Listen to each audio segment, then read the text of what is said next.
Pada tahun 70 di Amerika Serikat, serangkaian pembunuhan dan penculikan sering terjadi. Rata-rata korbannya itu adalah wanita, guys. Semua kejahatan tadi berubah menjadi pembunuhan berantai yang dilakukan oleh seorang psikopat. Tirai bambu di sini akan jelasin beberapa bukti kekejaman sekaligus latar belakang dari psikopat bernama Ted Bundy.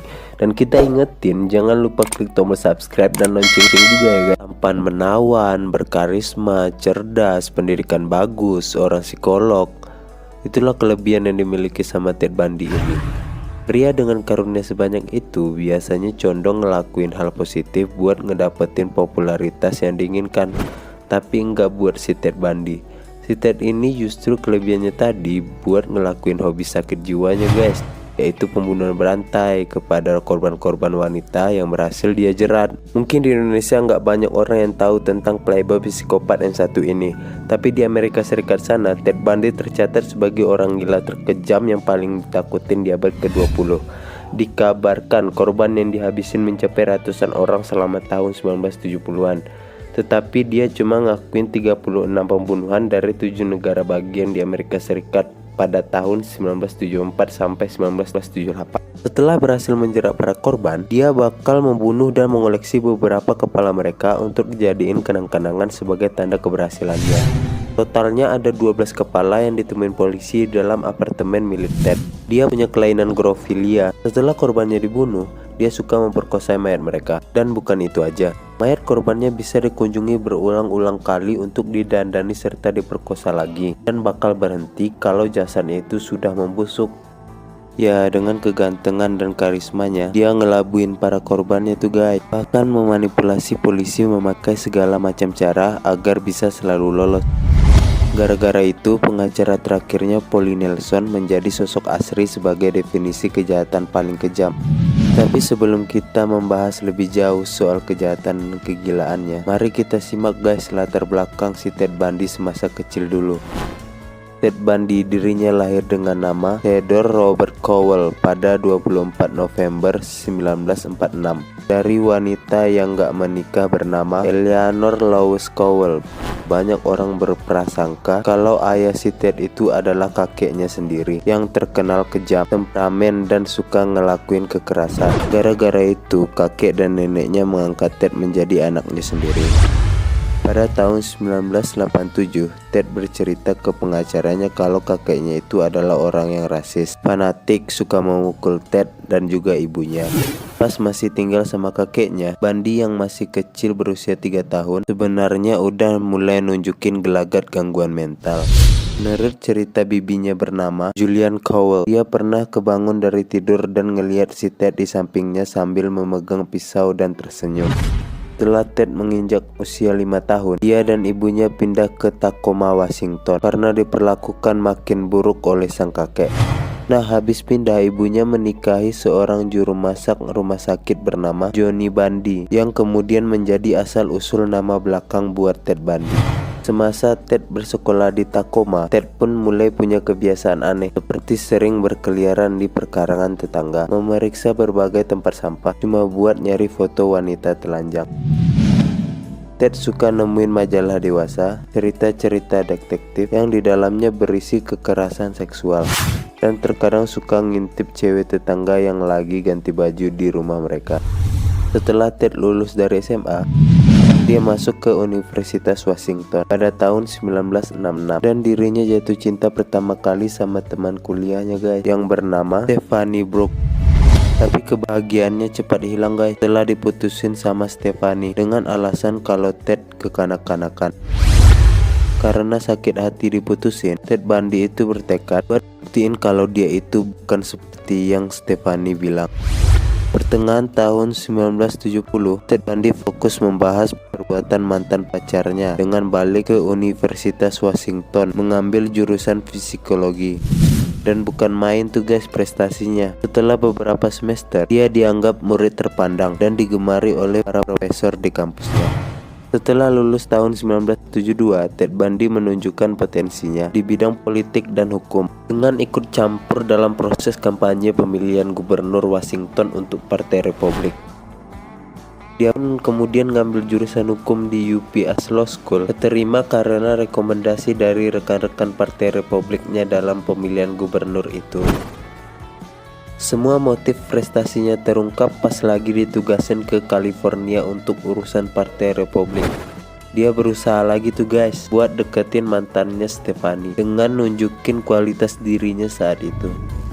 Ted berhasil. Stephanie kasmaran tuh dengan sosok Ted yang saat ini, dan mereka pun CLBK. Setelah semuanya berjalan lancar, pada tahun 1974 Ted ngilang dan ngakhirin hubungannya dengan Stephanie.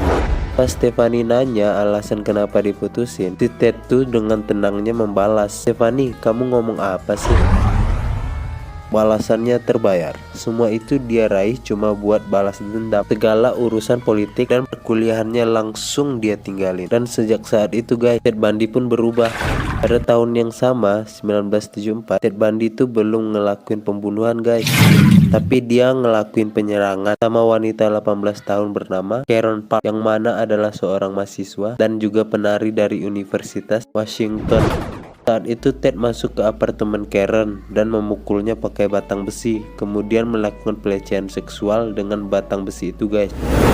Karena penyerangan itu, Karen itu koma selama 10 hari sampai cacat permanen pada fisiknya guys. Sebulan setelah kasus Karen, Ted Bundy balik beraksi, memangsa wanita bernama Linda Ann Haley, mahasiswa dari universitas yang sama. Inilah yang tercatat sebagai pembunuhan pertama Ted Bundy. Bundy masuk ke apartemen Linda pas pagi hari, menyerangnya sampai tak sadar diri, terus ngebalut jasad Linda dan dimasukin ke dalam mobil. Ted itu menargetkan wanita di daerah kampusnya dulu dengan berbagai teknik seperti menggoda, keramahan, pura-pura minta bantuan, masukin sesuatu ke dalam mobil sampai berlagak terlihat cacat di hadapan korban. Dan setelah para korbannya lalai, mereka bakalan dipukul pingsan, kemudian diikat, diperkosa, dan dibunuh guys. Kalau ditanya apa sebabnya dia ngelakuin itu, dia bakalan jawab tuh guys, kepuasan sebenarnya adalah ketika bisa ngambil nyawa seseorang dan menguasai jasad mereka. Pembunuhan gak pernah cuma sebatas kekerasan dan nafsu, tapi lebih ke penguasaan. Korban-korbanku jadi bagian dalam diriku, dan kami akan selalu menyatu. 5 bulan setelah pembunuhan Linda, Bundy mulai menculik dan membunuh mahasiswi dari Universitas Pacific Northwest. Di antaranya adalah Donald Gale Manson, Susan Ellen Rancourt, Roberta Kathleen Park, Brenna Krabel, Georgine Hawkins. Terus Bundy pindah ke Utah ngelanjutin pembunuhan, pemerkosaan sama korban-korban wanita mudanya. Teror demi teror dia ciptain di berbagai negara bagian, cuma untuk kepuasan psikopatnya. Dibunuh, diperkosa, abis itu melecehkan mayat mereka. Dan misalkan di antara korban ada yang paling memikat hatinya, kepala mereka tuh bakalan dipotong pakai gergaji besi buat dia simpan dalam lemari pendingin. Totalnya ada 12 kepala tuh yang ditemuin sama polisi dalam apartemennya si Ted Bundy.